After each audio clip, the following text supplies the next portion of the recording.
Hello, everyone, and welcome to this special episode of the iWorkinSport live interview. This week, we're presenting a short series called Meet the Programs, in which a couple of our academic partners will present their courses and answer your questions.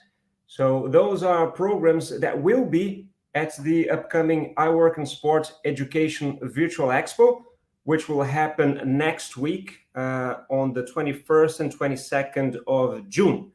So if you want to connect in real time with the admissions teams and alumni from some of the best sports management programs in the world, you can register and attend for free. There's a link in the description below.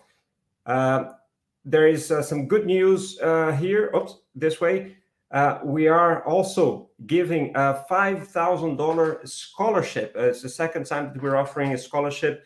So if you haven't seen it yet, so anyone that attends the event and ends up enrolling in a program from one of our partners will be eligible to enter a draw to win that scholarship. So this is a great opportunity. Don't miss it. If you're, in the fence about to go in or not, I think you should go. So as I said, there's a link in the description. By the way, if we're just meeting, if this is your first time here, my name is João Frigerio. I want to thank you for being here with us. Please let us know where you're watching from. So write in the comments. Also, let me know if you're planning to go to the events. If you're here, I presume that you are. Maybe let me know as well if you have been in any of our events before, right?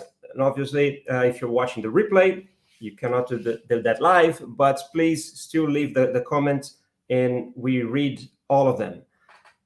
So let me introduce my guest today. I'll have the pleasure to talk to Scott Rosner. He's the academic director of Columbia University's sports management program. Right, so we'll discuss the program in details. If you have any questions, don't be shy. He's here to answer all of your questions.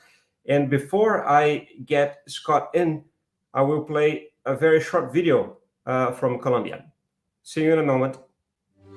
The sports management program is one of the top sports management programs in the world. Students come to Columbia, get a best-in-class education here in the heart of the sports industry globally in New York City, and come out and launch their careers into the sports industry or take the next step in an already burgeoning sports career. I think anybody interested in working on the executive level in sports should attend this program. We have a wide range of subjects that cover just about everything you might encounter as an executive going forward.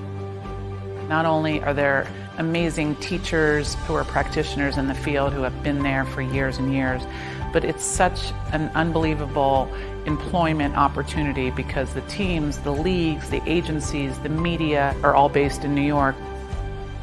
And the students at Columbia in our program are wonderful in that they're very diverse.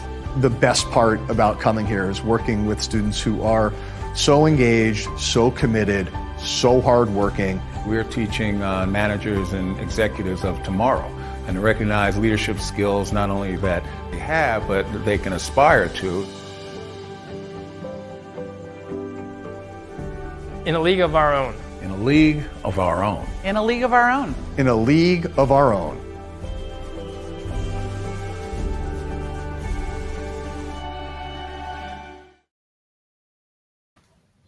Right, so let me bring Scott in. Hi, Scott. Nice to have you with us. Hey, Joe. It's a pleasure. Thank you so much for having me, and welcome, everyone. Cool. Scott, before we start, let me just acknowledge and give a shout out to some people that are already saying hi, are watching us from various places. So Erica here in Lisbon, a very dear person, of course, and Horizons United FC, well, in the US, is registering for the expo. We have Mafi Toloi in South Africa. The Plainox says Columbia is great. Recently spoke to Dr. Nirupan, who had the Asian aspects, as he was in praise of the sports faculty. She is in India, if I'm not mistaken. There is Regina in Brazil, and Nikel. Talk about the odds. Professor Rosner was my legal studies and sports law and management professor in undergrad. Some of my favorite classes ever. Oh So boy. that's great. Great to see you here with us, Nikel. So, Scott, maybe let's start before we talk about the program. Let's talk about you. So you're already praised by one of the audience. Talk to us about a bit of your career, for how long you've been at Columbia. Sure. So I'll give a shout out first to Nikhil. Thank you so much for saying hi and for joining. And we had the pleasure, and I taught Nikhil at University of Pennsylvania. And so my background is, so I've been at Columbia. I'll work backwards. I've been at Columbia since January of 2018. As the academic director of the sports management program at Columbia, master's degree granting program, which we'll talk about. And I'm also a professor of professional practice at the university as well. So kind of dual appointments. Prior to that, I was at the University of Pennsylvania, Wharton School, for 15 plus years.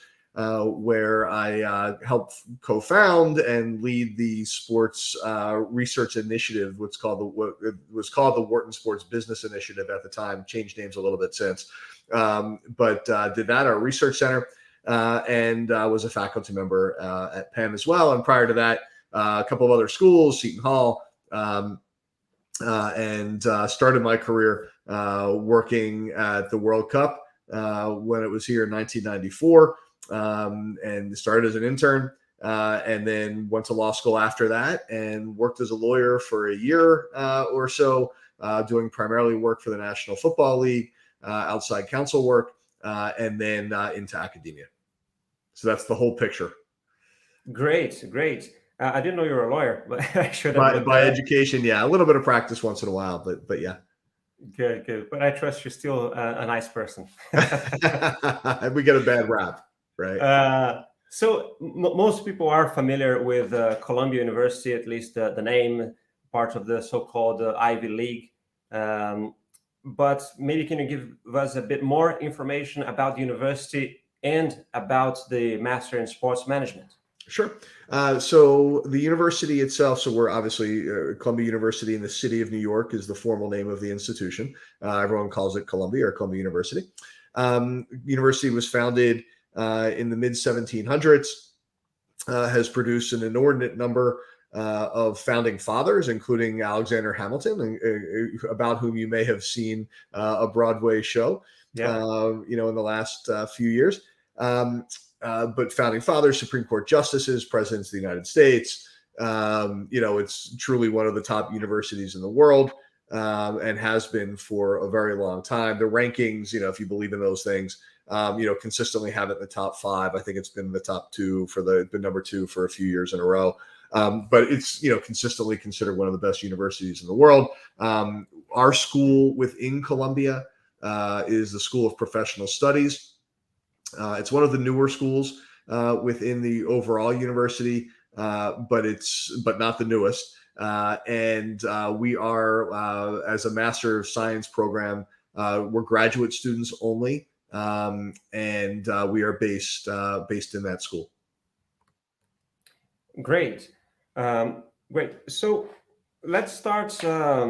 Maybe give us a profile about the masters in sport management to give us a sense of, how long it takes, what is it that you teach? Give us a better sense of, the program, please. Yeah. So great question. So it's like I said, it's a Master of Science and MS degree in sports management is what the student ultimately graduates with who successfully completes the program. It is a 36 credit program. Columbia calls them points, but it's a 36 credit program that is 12. In other words, translated, that's 12 courses. Students do the program. It can be done in as fast as a year. A calendar year, if you take 4 courses in the fall semester, 4 in the spring, 4 in the summer.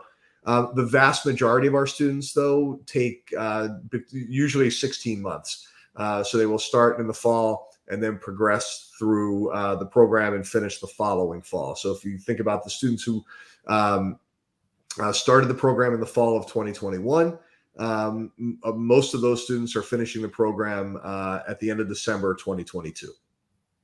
Okay. Oh, so the But majority. we have a part-time option as well. And some students go slower through the program. The program's exactly the same, whether you're full-time or part-time.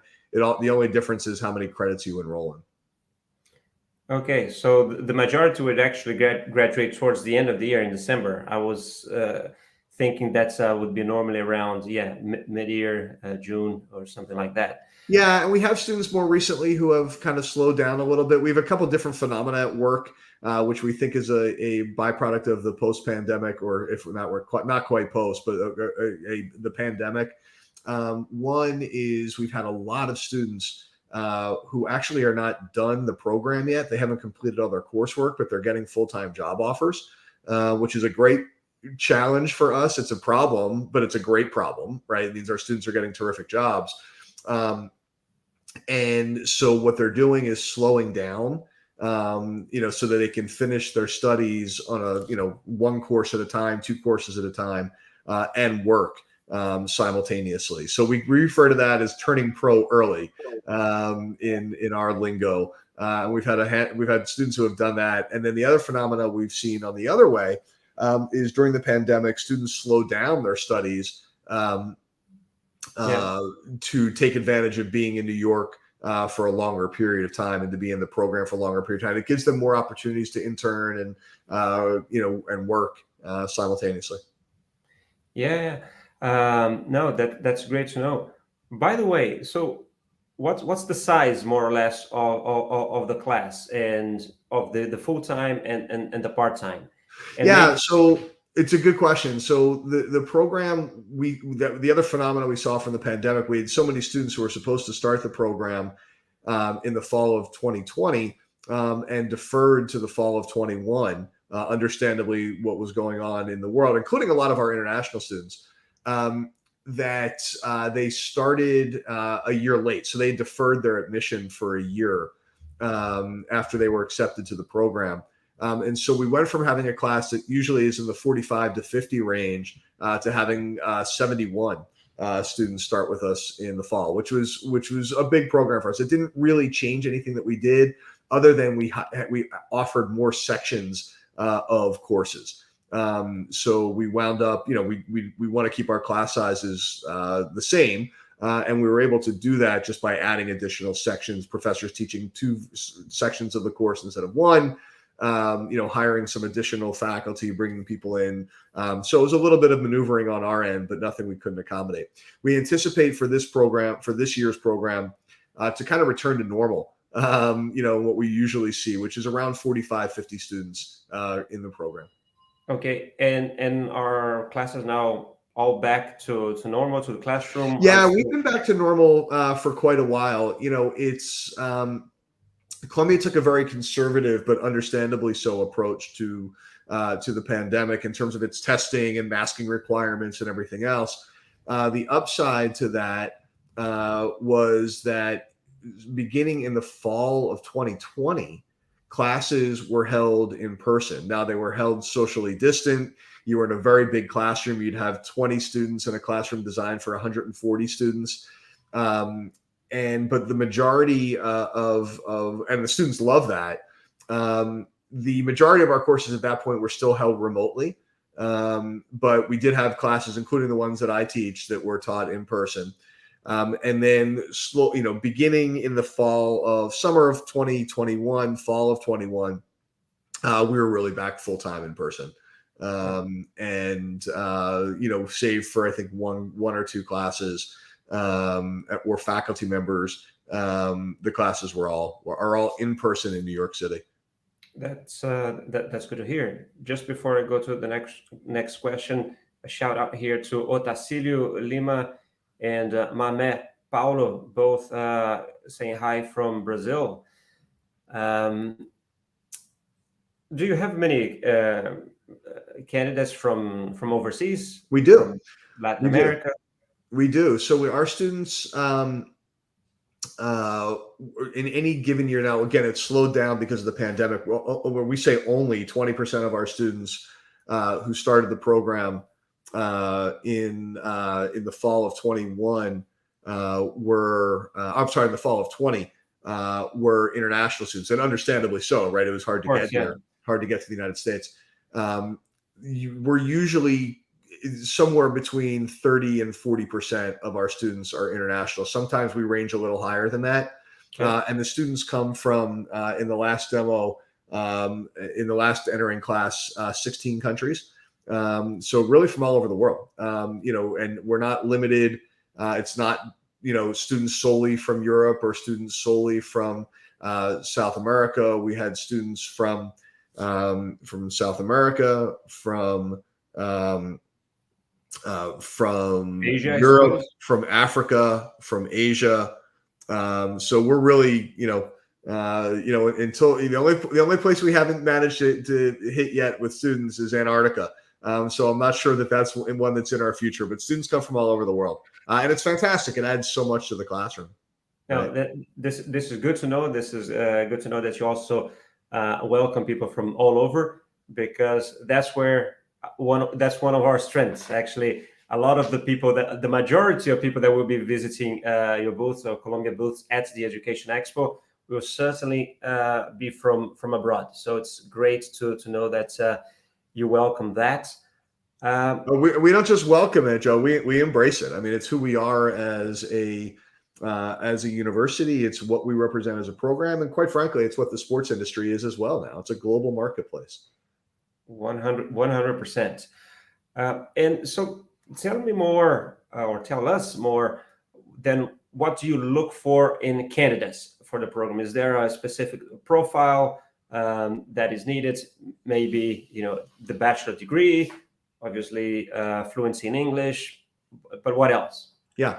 So let me talk you through it. There's two dimensions to that question. The first is kind of the baseline requirements that are needed.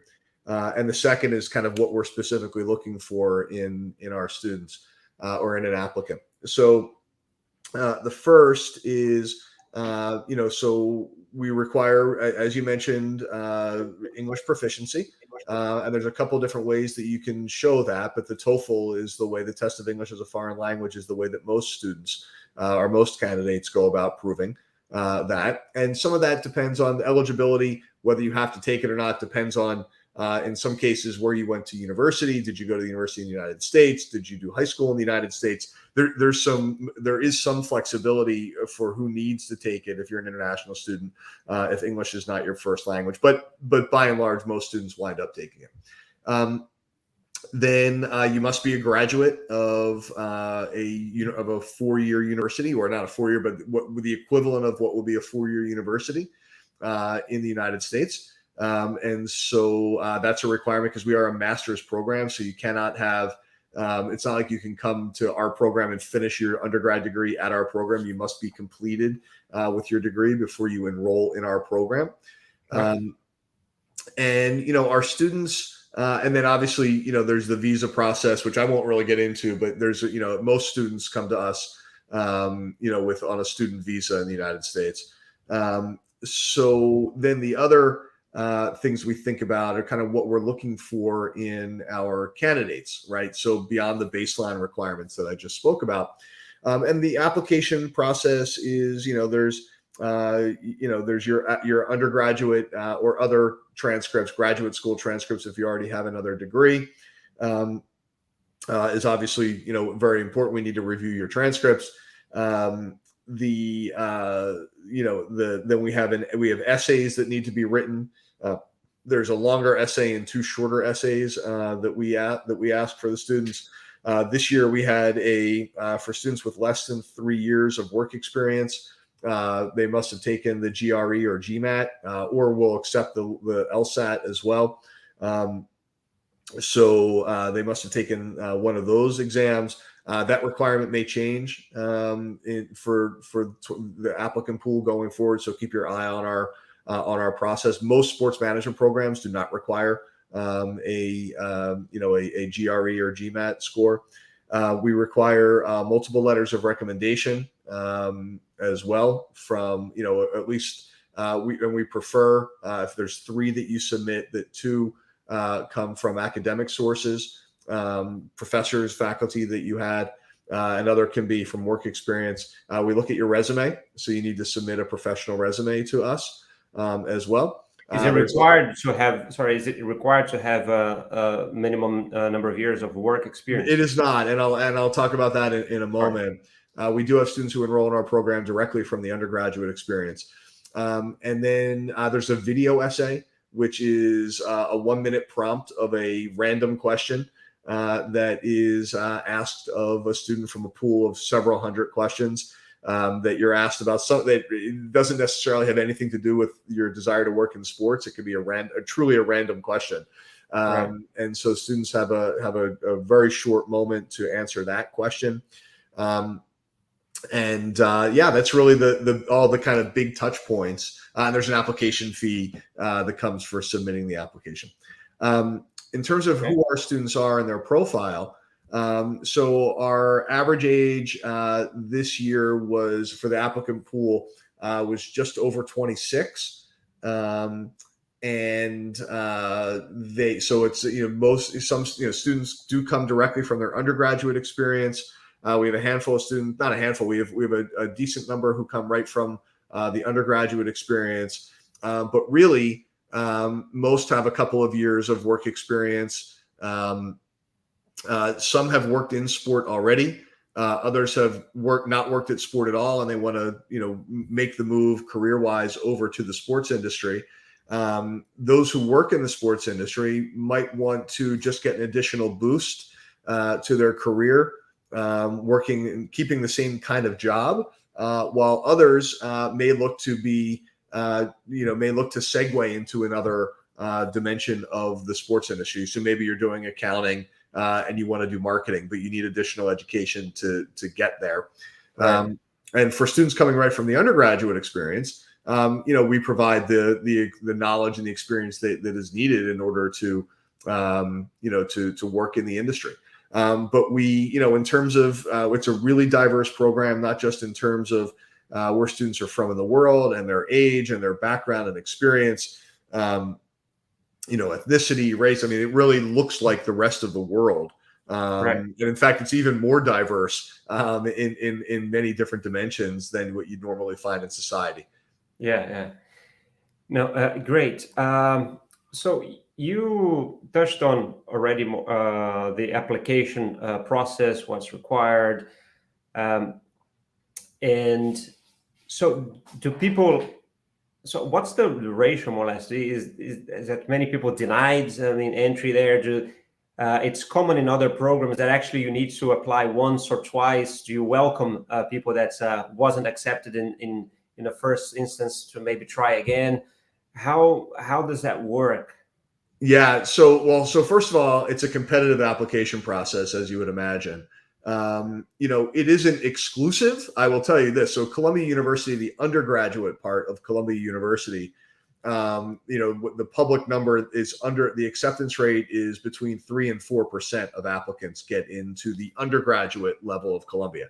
That means it's, 96% plus of applicants do not get accepted. We're not like that. We're selective. We're not as exclusive as the undergraduate program is, although it is, we are selective in our admissions. In terms of students who who don't get accepted the first year and then reapply, we tend not to see many of those. I think in the 4+ years that I've been at Columbia, there's only been like 3 or 4 students who have done that.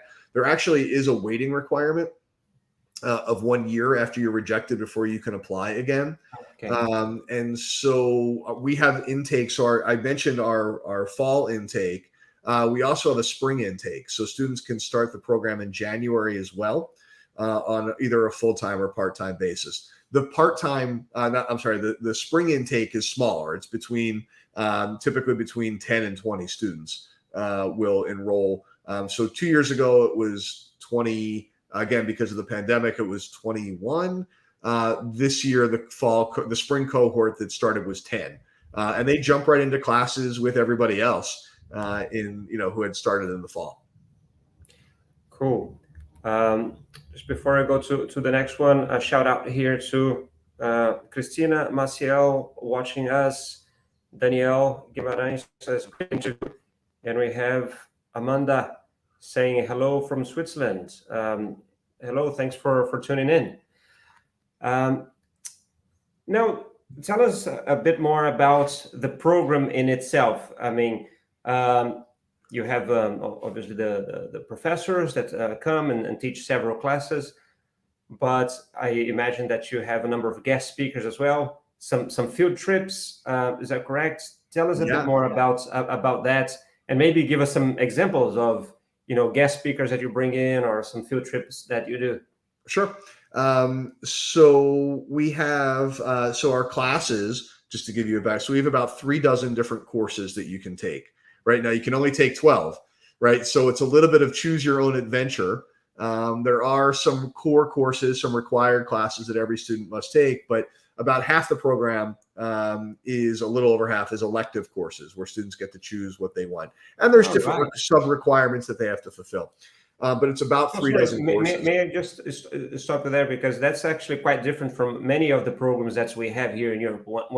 Normally, once you have a group of students, they will do pretty much all the classes together. And there, so how much of them is that half that they all take the same classes and half are different? What's the splits more or less? Let us understand a bit more how that works. Sorry. Yeah. So my graduate school experience was like yours, right? When I received my master's degree in sports management a long time ago. And it was, we were cohorted. So you were with the same 20, it was a group, I think, of 27 in my view. You were with the same it was the same group of 27 who took almost all of our courses together. And we had like 2 elective classes that we could take. For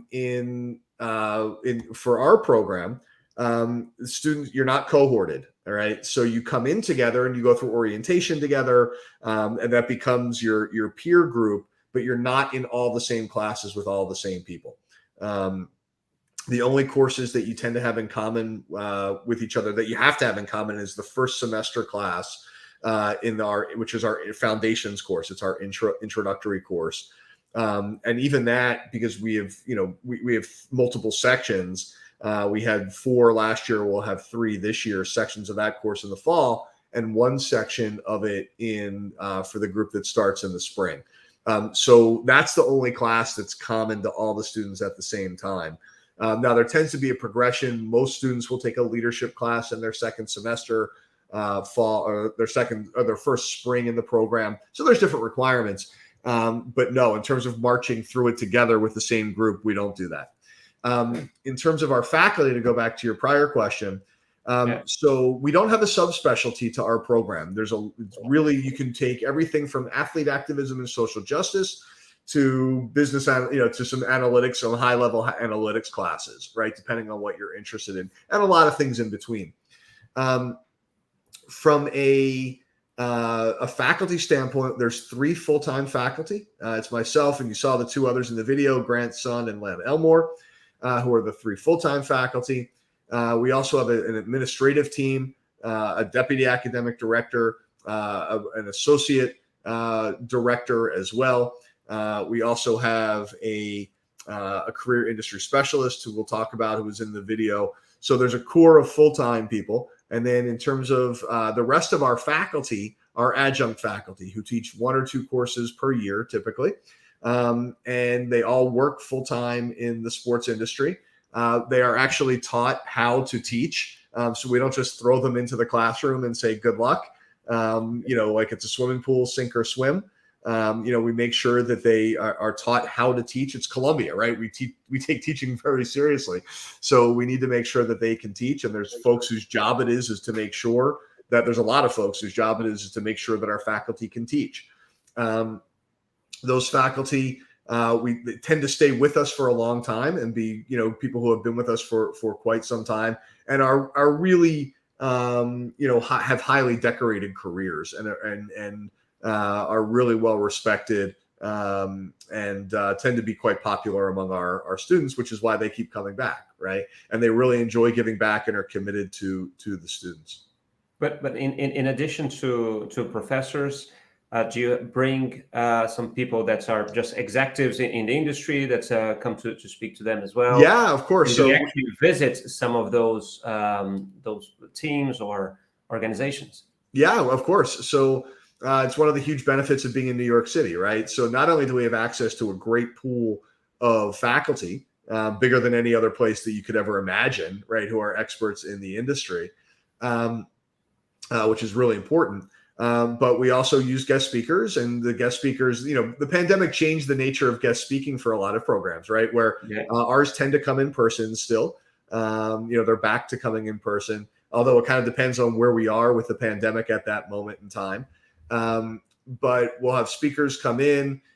So last week, I taught a course. We have different formats of some courses. I taught a course where we had guest speakers, but all of them were remote, even though all the speakers were almost in New York. Almost all of them were based in New York City. They were remote, even though the class was in New York City, because there was a little bit of a spike in COVID numbers. The week before, the speakers tended to be in person, and the week before there was a scheduled field trip that the students took in our international class, one of our international sports management courses, to go to FC Bayern's offices in New York, to La Liga North America's offices in New York, right? So they kind of got out there and went to the sites, and in addition to having people come in, but speakers come in. We try not to overdo it. Our faculty are really good at teaching, so we try to get them to bring in speakers who really add to the experience and teach things that are kind of the newest, that are on the cutting edge, kinds of things. But yes, we do use guest speakers to answer your question. Brilliant. And I suppose that's other benefits of being in New York as well is off class. There's there's a lot to do there. Well, sure. Both, obviously socially, which is what I think you're referring to, right? Of course, you're in New York City. But look, our students are serious about games and stuff. Yeah. Our students are serious about their studies. And being in New York City, you really you're the center of the sports universe, as we like to call it, right? You've got, multiple teams in the big four leagues in New York City, or in the United States. You've got, in addition, even five now. Two major league soccer. Right. Two major league soccer teams, man. City Football Group owns New York City Football Club, who is a partner of ours. And Red Bull, the United States, if US Open, if you're a tennis fan, is there US Golf Association, the US Open in golf is going on right now. They're based about an hour outside of New York. There's the players associations are there, agencies are there, media companies. There's very little that you could want to do in the sports industry that isn't, with a subway ride away. And we're convenient. We're in New York City. We're in Manhattan, at 116th and Broadway, in a nice neighborhood, Morningside Heights. And you're literally off. If the subway line in New York, the subway line is right outside of our door. Truly, like you walk out the back door of the building that we're based in, and the subway line is right there. Right. Yes, definitely. I've been there. Now, in terms of career support, so they go and make an investment and they study there. Obviously, one of the things that they want to learn from all of you there, but eventually they will want to land a job in sport. Is there any type of career support program there? Maybe connection with these New York teams and organizations. Yeah. Can you tell us a bit more about that? Yeah, of course. Look, as much as we teach the students, if they're not able to land a full-time position in the industry after they're done with our program, when all is said and done, that we haven't done our job, right? So we take the career approach very, very seriously. And I tell this to the folks who do the career, who we have career specialists. I'll talk about that in a second. They're the most important people in our program, right? It doesn't matter, how good or bad I am at my job or the faculty or anything else. Obviously, we want to be great, but they are the most important people, because the most important thing in the end is that the students want us to have a job in the industry. So we take a 3-part approach to careers.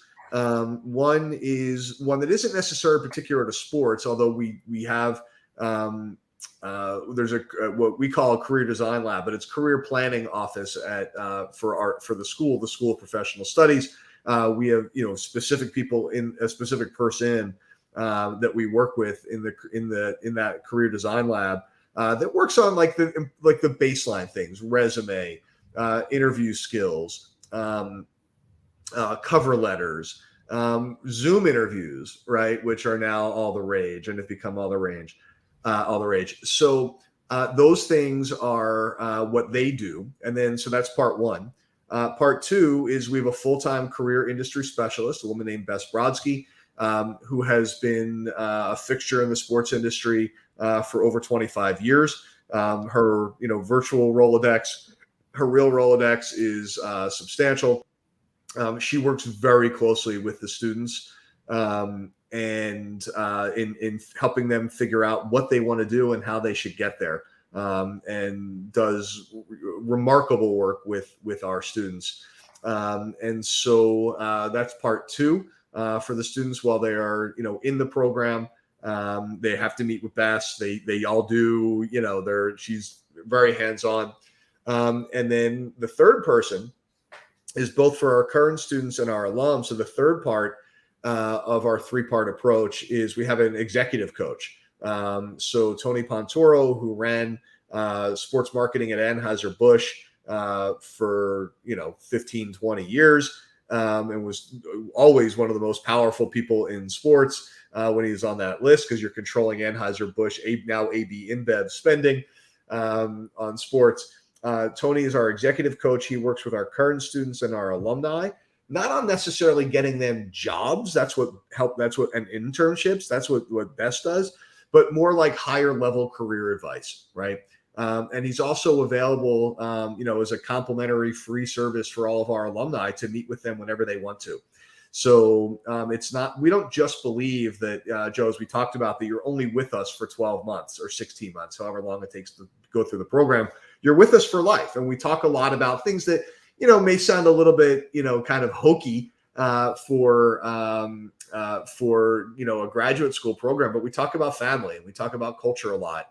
And, you're only with us in the classroom and in New York City for a short period of time, but you're an alum and part of our family for the rest of your life. So whatever we can do to support you as an alum, we're going to do as much as we can.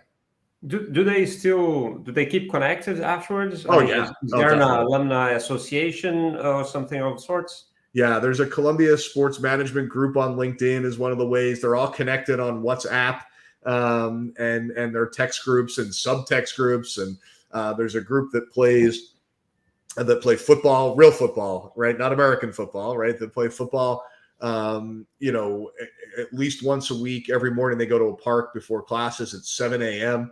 Or so, and they play. It's a great part of what we do. That socially it becomes your group. We have an alumni, and we have a peer mentoring program, what we call Colum Buddies, and an alumni mentoring program called Alum Buddies, where our alumni mentor current students, and current students mentor incoming students, right? So every incoming student is assigned an alum buddy and a Colum Buddy, who will be like the start of their network. And then we also mentor down as well. We have a mentoring program with a high school in New York City where students who want to focus on the sports industry go. So we're very big on that, and it's important to us. Cool. And sorry, about internships, maybe I didn't understand. Is that part of the program? Like, is that mandatory that they do internships as part of the program? So one of the requirements for graduation is students have to do one of 3 things, right? They either have to do an independent study, which happens, research project, which happens occasionally, right? Probably 5% of our students opt for that, maybe 10%. They have the second option is to do a supervised research project. So we have a number of courses that are designated as supervised research projects where you take a class, you work with a faculty member, and you do research for a specific client in the sports industry that the client helps design the course with the faculty member. So we do those, and we've done those for a number of years. They're really typically reserved for our partners, our partner organizations. So we've done one every fall with FC Bayern. We've done, and these, these are real projects. I mean, these are, things that get exposure to high levels of the organization. We do 2 research projects, supervised research projects every spring for the National Football League, which we've done for the last few years. We do them. We're doing them now for the USOPP, which is the joint venture between the LA 28 Olympic Organizing Committee and the United States Olympic and Paralympic Committee that is putting on the 28 Olympics. It's the business group that's behind the 28 Olympics. And so we're in the middle of a project with them right now that started a few weeks ago that'll run for the summer. And the same thing with the Orlando Magic, who we're doing a supervised research project for as well now. So I just had a call with a major sports league the other day about setting one up for January semester. So we're having these conversations. And that's normally a group project? Is that a group project? It is. So it is in this second way to satisfy that requirement, it is the students tend to work in teams. It depends how many students are enrolled in the class, and they can work in parallel groups with each other. We did work for the WNBA in one of our courses this year at a league-wide project in our sports marketing course, a class-wide project. And so, they work in groups on the project. And the third way to satisfy the requirement is what we just talked about, the internship requirement, right? The question that you originally asked. It's interesting, Joe. All of our students do, just about all, unless you're a part-time student, all of our full-time students do internships during the course of their time in the program, right? They tend to, be not for credit. They tend to do those typically for pay, as opposed to getting academic credit for it. And because you're in New York, and because most of our classes meet either from 4 to 6 p.m., 6 to 8 p.m., or 8 to 10 p.m., we do have some classes that are during the day, but students can work, during the day and go to class at night if they want to, right? So most of our students, with the start of the second semester of classes that they are enrolled in, most of our students are working and interning and going to class at the same time. So it's not like other programs that might be more geographically remote, where you can't really work, on an ongoing basis. Most of our students are getting real world experience at the same time they're in the classroom, where they're also getting, real world. But they're actually working, right? And I presume that the project is that you or your team that actually brings the projects and presents to the students as an option. So correct. So we work with the industry clients. So whether it's the NFL and the ones I mentioned, FC Bayern, USOPP, the Orlando Magic, whoever we're doing the work for and with, we actually scope out the project, define the project beforehand, figure out how it's going to work, what they want as the deliverable at the end. Like, what are you actually what are we giving you at the end? Are we giving you a PowerPoint presentation? Are we giving you a research paper? What are we giving you? And then there's frequent check-ins, and they work side by side. They're the client, right? And we're the consultants, essentially. Right. But then when it comes to the internships, is it also, let's say, presented by your careers team, or many of them actually go out and find a place to intern? Oh, no, the students play a very, very active role. We help guide them through it, but we're not saying you go work here, you go work there. No, the students are highly engaged and involved. We provide guidance and introductions and shepherd them through the process. But it's their lead because they have to be the ones working in this position, right? Great. There's just a shout out again to José Luis. We have in Santos, Sanjeev in Bangalore, India. We have Alexandra in Portugal, and Blessing Fowowe in Nigeria. There's a question from Sanjeev here that we're going to take that in a minute, Sanjeev, just so we can continue with the career path from the Columbia students. So maybe can you give us an idea of typically where do alumni go? Where do they go and after the program? Yeah, I wish I could answer that question succinctly. They go all over the place. They are working so we have a fellowship program that we've created with New York City Football Club. So one of the students every year is guaranteed a position working in business analytics at NYCFC and as part of Major League Soccer. The first person to do that, this is only the second year of the partnership. The first student, it's a 1-year real paying job fellowship post-graduation. The first student went from there and is now working for FC Barcelona. The second is in the position now. But our students go to work, honestly, in everything from business analytics and intelligence to they'll go to work for an agency. There are a lot of students right now are working in sports gambling, which is relatively new in the United States. It's only been around for a few years, legalized. We have a couple students who are working in non-fungible token, the NFT space, which is all the rage, of course, as well, and is certainly a hot area.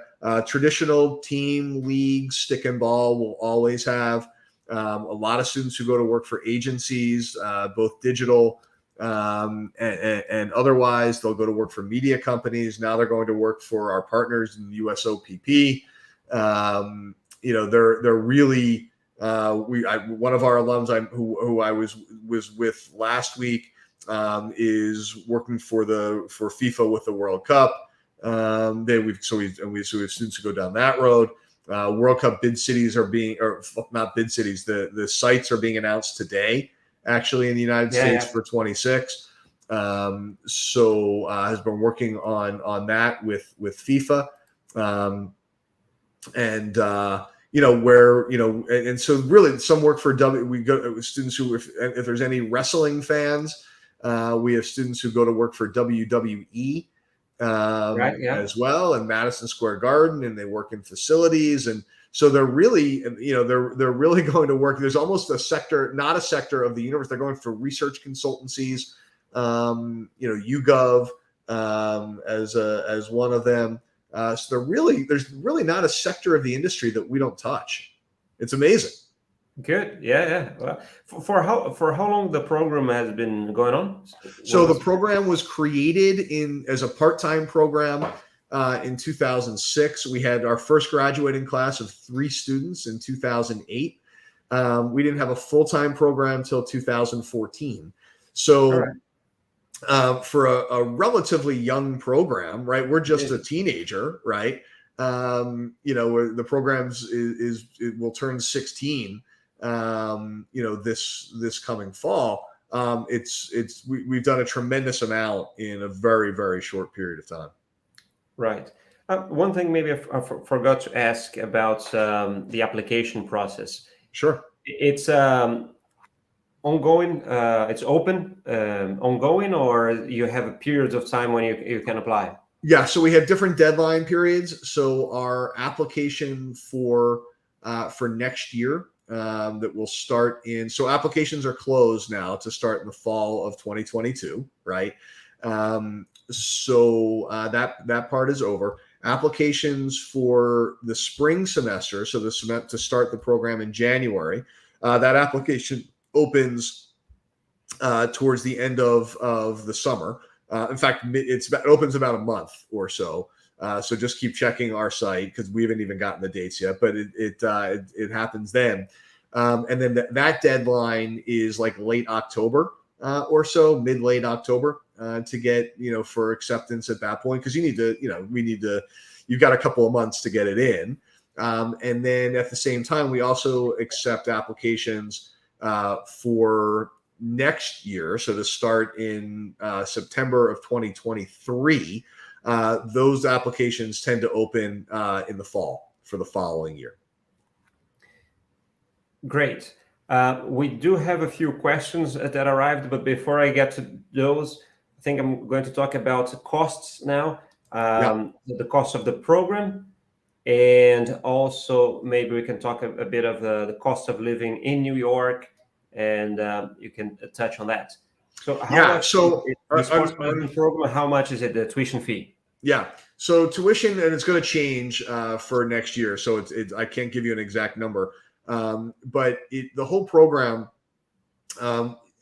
Columbia calculates the classes on a per point basis. So it's like every point equals X amount of dollars. The overall cost and tuition of the program is about $86,000, right? What it was this year. It'll go up a little bit next year. So it's expensive. There's no way of getting around that. Then you've got fees and everything else that add up of a few $1,000s more. And then you need to live in New York City, right? Because we are an in-person program. So, you need to be here. You cannot take the program remotely, right? It is a program that needs to be done in person in New York City. And so overall it becomes expensive, right? And we understand that. And so overall, when you talk about living expenses in New York, obviously it's a big city, not the most expensive city in America to live in, but certainly on the very, very top of the list. It's expensive to live here. And so we understand. Do you give the applicants an estimation? For instance, some programs here, when you apply in Europe, they say you're going to spend in a year at least 25,000 euros or something, with travel. Yeah, we don't, because what you pay to live in New York City varies tremendously based on where you live and what kind of accommodations you are looking for. So there is some student graduate housing. But most of our students tend to find apartments or a flat in the city somewhere, whether walking distance or a subway away, and do it that way. Okay. So what I was saying, Joe, is that I think if you were to like the worst part of our program is the expense. It's very expensive to go to, and we understand that. We understand the commitment that our students make, the sacrifices that they are making to do it, and that's kind of our promise, is that we know it's expensive and we deliver on it, right? So we're kind of like maybe the best way to think about it incomparably is we're kind of a luxury brand, right? In what we are. We get it. We take it very seriously. It underlines everything that we do in our commitment to our students. It's like, hey, students are paying a lot of money to go to this program. We have to make sure that we are delivering on every, so they get every penny's worth and more, right? And so we do a lot of not just the classroom stuff. We even talked about all the co-curricular programming that we do. Our students are very busy. We offer them a lot of different things, from fun things like a running, walking group, that we do every week, to bigger things, a lot of programming, guest speakers who come in for the entire program and talk to the entire program, different events that we do, different workshops that we do for our students, all of which are free. An esports workshop, a diversity, equity, and inclusion requirement, which is mandatory, a sports gambling workshop. So there's a lot of things that the students don't directly pay for in the way they pay for classes that kind of we look to enhance the value for our students. Because again, we understand it underlines everything we do, that's expensive. Oh, yeah, but as long as it's worth it, then we very much believe so, right? Price and value, right? So right, exactly, and so we believe that we very much deliver on that value proposition for our students. That's great. There is a couple of questions here. I'm going to address them. I think one of them you have already replied or answered. but I'm just going to bring this up. So Sanjeev is asking if there's any help to remote internship projects available. He wants to build his portfolio. I'm thinking more not the sports management program. Are there remote type of projects that people can do associated to you, or Sure. I mean, I'm not sure exactly what Sanjeev is asking there, but our students do work. They'll travel to do their internships during the summer for sure. Many of them during COVID have started to do, either because they had to or because they could, do remote internships, where, which actually allows them sometimes to intern on a part-time basis for multiple companies at the same time, which they do now anyway, in person. But you could go anywhere, right? And be anywhere in the world as we are, right? I'm outside of New York City right now. Right. And we do projects. Not all of our clients are based in New York. I mentioned the Orlando Magic as one that we're working with right now that is not in New York City. So we are, yes, our students go and do them all over the place. But in terms of if you want to come to us and do a project with us, you have to be one of our students. Right. And apart from the sports management program, does Columbia offer any other course or program related to sports management that is online or anything like that? Or we don't. This is the only option? Yeah, so the business school has, if you attend Columbia Business School in person, there's a couple of courses, and we're all friends, right? We know each other, that the students can take as electives. A couple of them are half semester courses where it's, 7 meetings for a course. There is a newly announced remote certificate program. I don't know if it's a certificate program. That Columbia Business School is offering in conjunction with Morgan Stanley.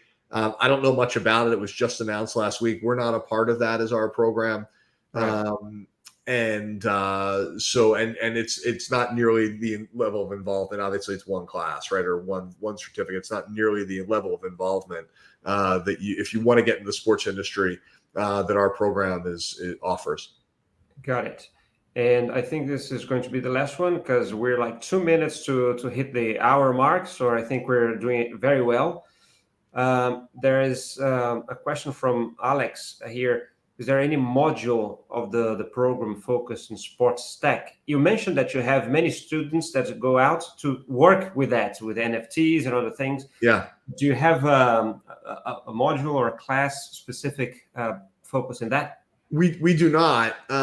We have a digital sports course, digital sports media course, which is taught by a longtime industry leader in the space. You get that in a lot of different courses that we take rather than having one specific sports tech class. But the students come out, I mean, if they're paying attention, which they are, and take the right classes, which they are, they're coming out with a pretty good base of knowledge in the space. They are not coming out, though, with specific, we don't teach you how to program, right? For example, we're not a data science course of study.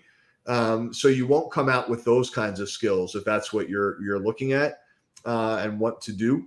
I'm thinking it's more really focused on the business, of, the technology. So you mentioned about some NFTs and obviously, so all the social media and everything that definitely blockchain, market changed so much. Yeah, we do all of that. But in terms of teaching you the tech tools in and of itself, how to programming, those sorts of things, we do not do that. Brilliant. Okay. Just a few more coming in. So I want to say hi to Jo, watching us also in Brazil. And there is Blessing for says, does the department have any form of funding in form of assistantships or maybe a sort of scholarship? And anything can anyone apply to help them pay for that 85,000? Yeah, so very modest levels of funding available on that front.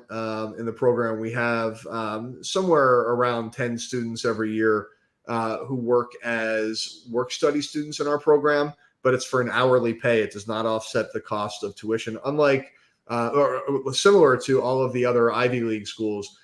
There's really not a teaching assistantship position that, for our program where where you work in an assistantship and it pays tuition. That Columbia doesn't do that at all.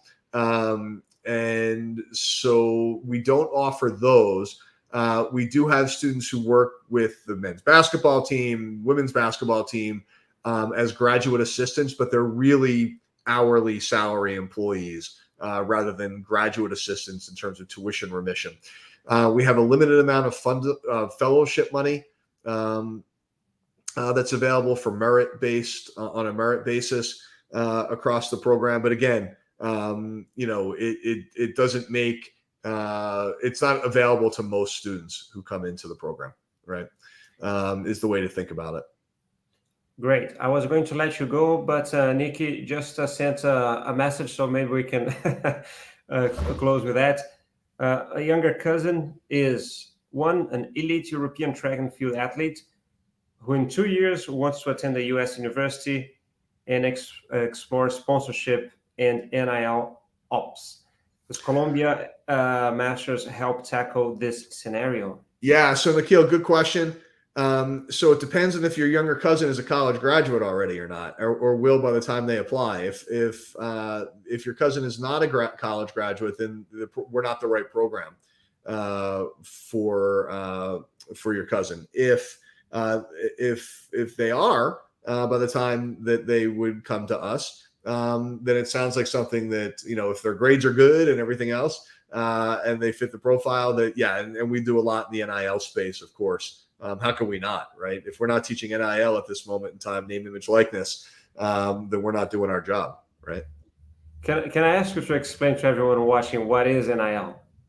So name, image, likeness is the ability for the athlete to monetize just that, their name, their image, or their likeness. And it's become a big issue in the United States because of the United States Supreme Court ruling regarding intercollegiate athletics that happened just over a year ago. And in fact, we're right around the anniversary of the court's decision. And so now college and amateur athletes in the United States, depending on the state that you are located in, are allowed to monetize that name, image, and likeness. Cool. Great. Well, I think it's a great way to end. We just passed a few minutes after the hour. I think that we covered everything. Is there anything that we haven't covered, Scott, that you'd like to mention? No, I really want to. People watching us. No, I really want to thank you, Joe, for having me, and thank you everyone for your time and attention. You can reach out to us. We'll also be, at the Virtual Expo next week. If you have additional questions or want to talk to us more directly, you can do that then. We look forward to it. Brilliant. So for everyone that's still here watching, if you haven't registered yet, there's a link in the description. Just go there and then you can meet and talk face to face with the Columbia team, the admissions team there. Great. Scott, was very nice talking to you. Thanks to everyone that's watched us. And I'm looking forward to seeing everyone at the event next week. Excellent. Thanks so much, Joe. Appreciate it. Again, thank you, everyone. I enjoyed it. Bye-bye. Just hold there for about a few seconds, Scott.